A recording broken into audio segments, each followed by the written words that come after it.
A terrible show with a big ending. I'm John Renton with my review of WWE Raw, and yes, Big E is a new WWE champion. 2/3 of the New Day have captured the WWE Championship, Kofi Kingston in 2019, and Big E now. Maybe Xavier Woods will in 2023. Who knows? Anything can happen in WWE, like going through the creative quagmire giddy to get to a big goddamn moment that really should have happened a number of years ago. But that being said, I'm interested to see how Big E is going to carry the WWE Championship, hopefully to WrestleMania. Give him a long reign. He fucking deserves it. He's talented enough. He's put on, many memorable moments, promos and just, funny moments and everything, but also he really can go in the ring. And the fact that he has not severely injured himself doing that goddamn spear through the ropes is a fucking miracle. I'm glad he hasn't, but seriously, even just because you can do something doesn't mean you should. But that being said, Big E, big goddamn moment for him. Huge pop from the TD Garden in Boston, Massachusetts. But let's talk about the rest of the show, because, boy, it took a while to get there. Big E comes out to a pop, and he's got his briefcase. He tweeted out he was going to cash in. He's just standing there, ha ha ha, I'm going to cash in on somebody. I said I would. I'm going to cash in on you or you. So Orton and Riddle are there. They're the current Raw Tag Team Champions, and Lashley and MVP show up. There's no match yet. Lashley's in a suit. He looks professional. Looks like $1 million. And MVP says to Riddle, Riddle, shut your dumb ass up. To be fair, we've all been saying that to Riddle for the last couple of years. And Orton and Lashley go back and forth. MVP gets his, jabs in. And Big E says, we've got two meaty men bumping meat tonight. Because Big E loves his big, sweaty men bumping meat. Who doesn't love sweaty meat slapping together and everything? Always delete your search history, by the way, but I certainly love it. I mean, just flopping right together there, and at a certain age, it is just going to flop right down and then go limp. This is getting really weird. So this segment kept going. MVP talked about how, hey, Kofi Kingston captured the WWE Championship, and look what Lashley did to him at Money in the Bank. He destroyed him. He absolutely goddamn destroyed him. And now Big E should have been champion a number of years ago, but why hasn't he been champion? Then we get more arguing, and oh no, we get an RKO from, well, seemingly out of nowhere, even though we clearly saw it coming, because as good as Orton is, it's always telegraphed. But that being said, people still pop for the goddamn thing, and then a possible cash-in. Big E's right there, like, Lashley's out, he's clearly out, he could just, shit-canned MVP right outside and then beaten Lashley, but nope, he didn't want to do that. He was hooking it for a little bit later, because then he would have had to have defended the WWE Championship a little bit later that night. But anyway, Charlotte's promos bore me to tears, and then she took on Shayna, and Nia showed up later. This is a contenders match.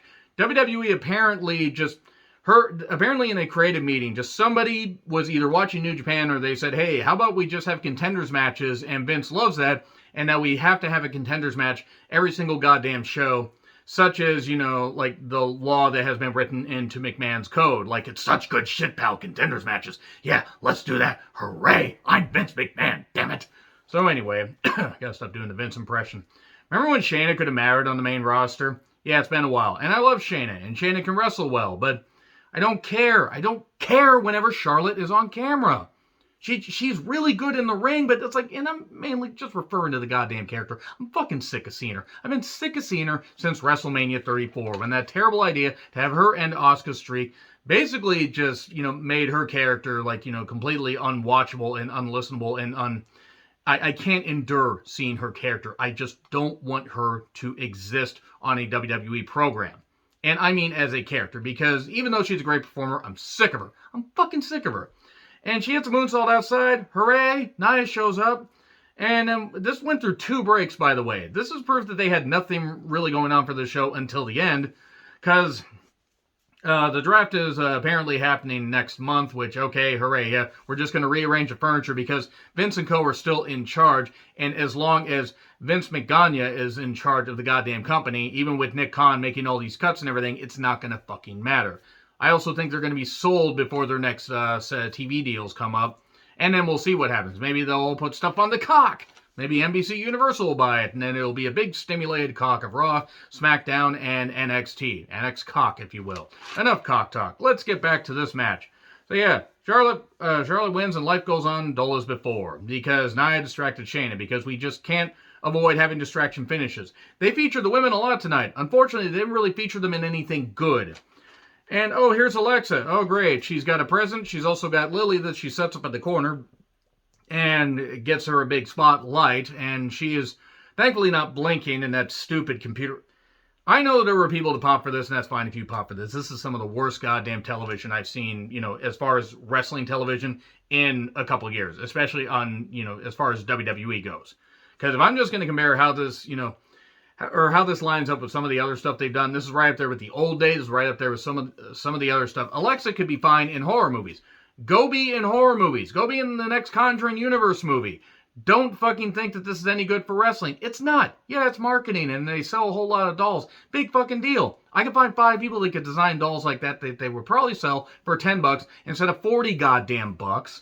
But she's got a present, because this feud needs to fucking keep going and everything. It's a goddamn abomination to professional wrestling. It's a goddamn travesty that this fucking thing is happening. No, we can't have Rhea Ripley be champion. You can't call other people up. Toni Storm's been in goddamn catering on SmackDown. You got women that are just wasting away. Io Shirai wasting away in the goddamn NXT tag team division that is still a thing, believe it or not. You have so many women wasting away on NXT, on SmackDown, even on Raw. And let's put Alexa versus Charlotte. I know that there are people that like this. I don't. And take the present. No, yes, no. Rabbit season, duck season, rabbit season, duck season. What's in the box? God, if only it was the head of whoever came up with this goddamn thing. Maybe it's Bruce Pritchard. I mean, I wouldn't actually be opposed to that, or ever mail it to his goddamn kid and say, see, this is what happened. That was dark. Let's move on. It's a Charlotte doll. Charlie, because this goddamn thing just will not fucking end. I'm Talkie Tina, and I don't like you very much. God damn it. Everyone deserves a friend, even a narcissistic bitch like you. Ooh. I don't have the words to sum up fully how I feel about this. When this match happens at Extreme Rules, I'm honest to God, I think I might just have to just say this match happened, it was embarrassing, and move on, because it's hurting my brain. As a wrestling fan, this is hurting my goddamn brain. But again, if you like it, cool. Anyway, this feud shit. So goddamn shit. Drew is displaying a sizable sword, and then we go to break. Stop thinking about it. Karen, you know who you are. I know you're thinking about it. Stop it. Get some help. So anyway, 1 little, 2 little, 3 little Indians attack a Scottish man in Boston. News at 11. Actually, they were 3. They're 3 sizable men that just decided to glom Drew McIntyre and beat him down and try to polish his sizable sword, and that just makes it worse.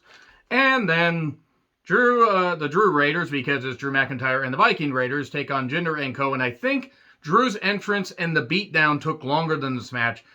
3, Drew won, and he hit the Claymore on somebody. I don't remember who it was. I don't care who it was. Too many stables that don't mean anything, just in WWE in general. But then again, I'm not going to mention any hit rows. I mean anyone specifically. But yeah, Jinder's group, there was an idea there. Just the problem is, it's not a very good idea, because Jinder is just what he is. He's basically just a guy that looks impressive, can sort of put on a good match, and is just there. So, New Day are getting hyped for the cash-in. And then Priest is in the ring, and then we go to break. And then we have Reggie backstage by a production truck. And then Truth Tozawa, Drake, who's apparently the mastermind behind all these goddamn plans, Gulak, Cedric, and I don't know who the hell else, running around in a reminder that, yes, these people still work in this company. And that's not knocking their talent, but seriously, this 24/7 stuff is shit. And I think they've been doing a fine amount of stuff with Reggie here, but it's just, it doesn't fucking work for me.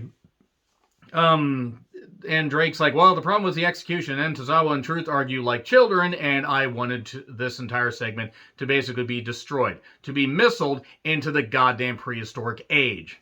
By the way, fuck whoever put this goddamn thing together. They're goddamn idiots. No more words or mobility for Jeff Hardy. And Sheamus shows up, and he's going to do commentary. He was robbed at SummerSlam.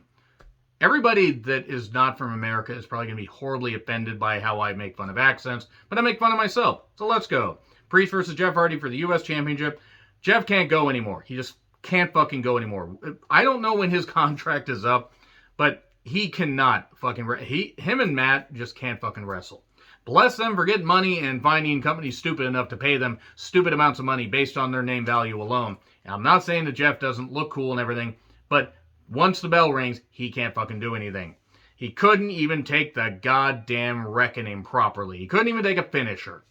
And then Sheamus gloms both, and then Priest kicks him down, and then We get Nikki Ash and Rhea, and reminder that Nikki Ash is almost as superhero. Why she's Dr. Evil, I have no idea.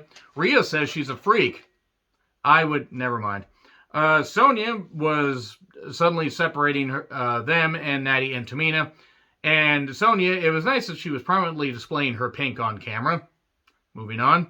And says, hey, we're going to make another match because this is literally what we're doing. We're making stuff up on the fly. And we're going to have Nikki Ash against Tamina.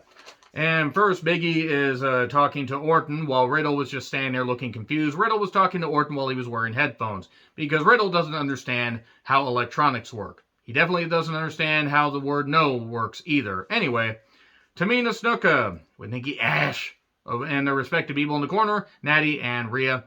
When a Snuka around 3 other women or whatever, and everybody survived. Amazing. So, the ways I don't care. By the way, there was a botched 3 count. And Tamina clearly kicked out just a little bit too late. And they played Tamina's music and announced Tamina as the winner.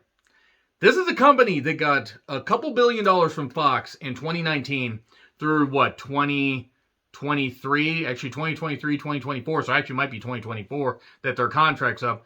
And then there's the USA Network TV deal that I think actually might be up in 2023 or 2024. The whole point is they're getting that. They're getting $1 billion from the cock. And they're getting all this stuff, all this revenue. They're making more money than they ever have. And they can't even figure out how to play the right goddamn music. You goddamn fucking idiots. Can we just sacrifice Kevin Dunn for absolutely no reason, but just to get him the fuck out of there? Whoever is running this goddamn ship, Vince, he needs to fucking step down. This is fucking embarrassing. I understand mistakes happen.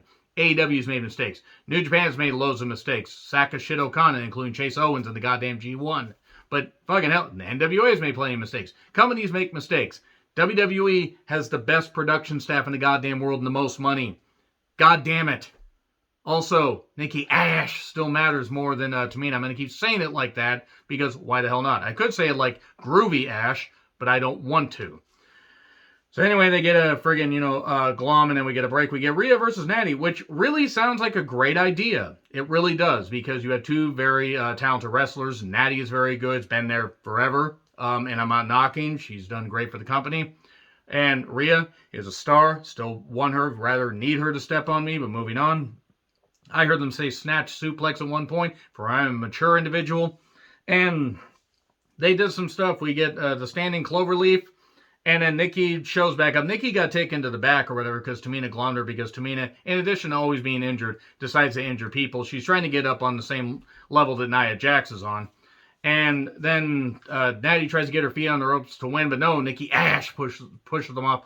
And then the standing clover queef for the win because that's what it looks like. I saw that position in the movie once between an Australian and Canadian. I'm just not going to tell you what happened. I'm just going to tell you less gear was involved there. But it was like rubbing to... You know what? I'm just going to finish that thought in my head and let you decide what I was going to say. Rhea wins. And then Charlotte is backstage and sees that the doll, the Charlie doll, is just happening to be sitting on a director's chair. Why is there a director's chair there? Oh, wait, because they're basically Disney on Ice now. They're just making movies and they're just having people go out and be, and perform and stuff like that. Not having actual goddamn matches, even though there are enough talented people there.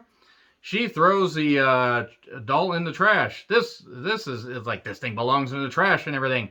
I'm Talkie Tina, and I'm beginning to hate you. They're going to have that doll talk. If that doll does not talk next week, it's going to talk by the pay-per-view. It's going to show up, and they're going to have the doll talk, and they're going to do a superimposed thing or something. The crowd's going to boo it, and wrestling's going to die a little bit more. By the way, this is the 3rd women's match.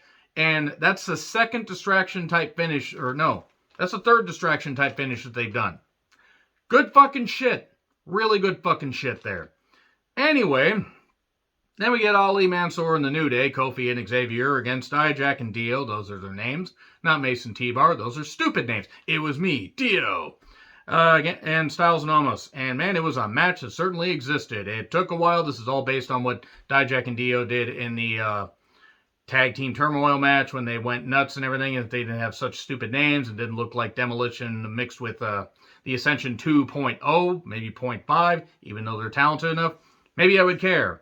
Melee at the end almost gets tagged in and then choke bombs Ali. 1, 2, 3. Great. Probably the most talented guy that they have not been pushing at all gets pinned. Good fucking job there. And nothing to get, I'm not saying I want to almost take the pin, but goddamn. You think Styles is on his way out, by the way? Because remember when AJ Styles used to matter? So anyway, MVP says that Lashley will unleash pain on Orton. And then Big E shows up and says that he's gonna cash in. Haha, I'm waiting to cash in. Haha, I'm gonna cash in. And then, hey look, it's Piper, because that's her goddamn name. Piper Nevin's her name. Congratulations, Piper, on getting married recently. I didn't catch her husband's name. I don't really care, in all honesty, but good for them. Hooray! Happiness. Young love. Oh, you will learn to be cynical like me, you jackwagons. Anyway, let's move on to this. Piper squashes Eva. Eva Marie is an embarrassment to professional wrestling as far as trying to wrestle. Even though she defended it once, I don't need to see her again. Piper wins. Can this be done? Just done. Can Eva Marie just be done? Done as a wrestler. Done. Seriously. Somebody has a sign in the crowd that said, Eva Marie can't wrestle. Good job. So they gave Karrion Kross the old Sean O'Haire Devil's Advocate gimmick. I'm not telling you anything you don't already know.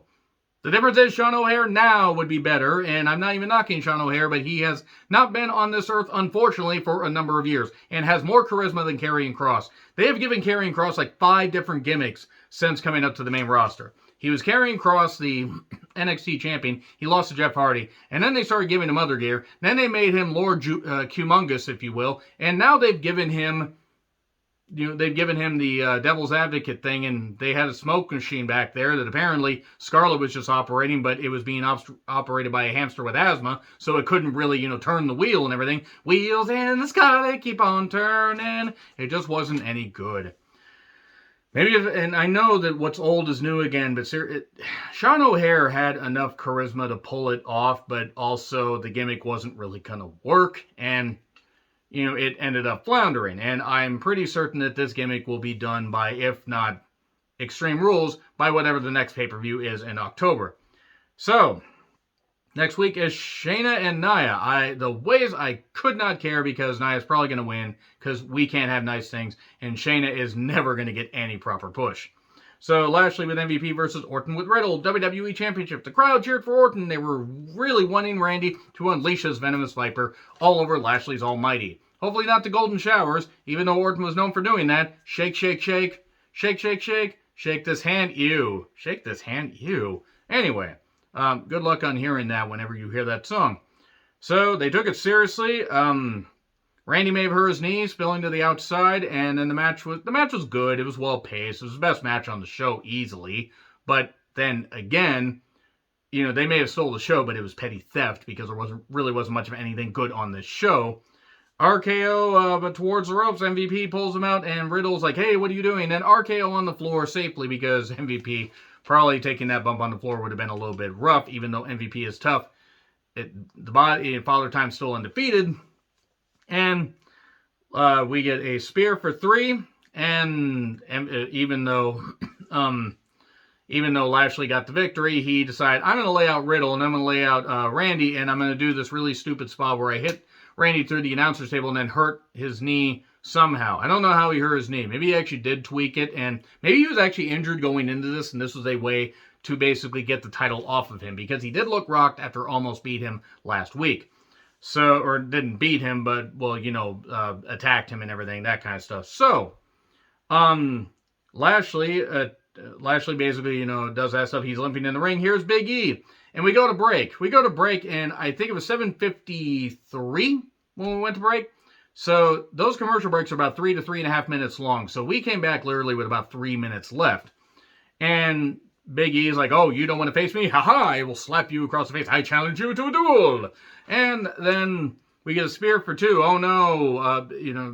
Oh, no, Lashley's going to get the victory. No. Big E kicks out. And then eventually does hit the big ending. 1, 2, 3. Wow, one right thing that they did. Xavier and Kofi come out to celebrate with Big E being the new WWE champion. I really hope the Raw brand can get better. It can't get much fucking worse. Despite Big E winning, which I'm happy about, those notes get thrown away. Great ending, terrible show. Agree, disagree with what I said? Like, share, subscribe, Twitter handle in the description. I'm John Retlin. I'll see you soon.